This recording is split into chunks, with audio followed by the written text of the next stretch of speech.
speak one sentence and you have to give me my answer. So how are you? The answer is that, yeah, I am doing the great. Don't say I'm a good. No. You have to improve your English level. So you have to say I am doing the great. What about you? Thanks for asking. I think you have got my first sentence. So the second sentence is that, what's your name? Bank of Ocean. Oh, nice name. By the way, what's your name? Yeah, this is Bank. What's your qualification? I'm a graduate. What does your father do? My father is a driver. My father is a businessman. How many members are there in your family?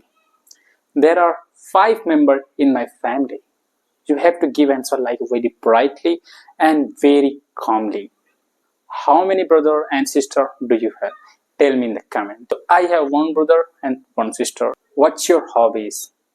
If you ask 1 hobbies, so what's your hobbies?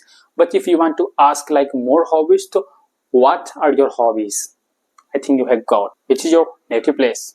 So my native place is Delhi. My native place is Delhi. What are you doing for your goal?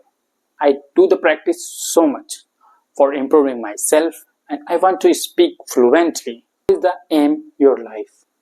My aim is become a fluent English speaker. What is your favorite place? My favorite place is Mumbai. And the second question is, which is your favorite place? Mumbai and Delhi. I think you have got both sentences. What is your favorite place and which is your favorite place? The both are different. I think you have got.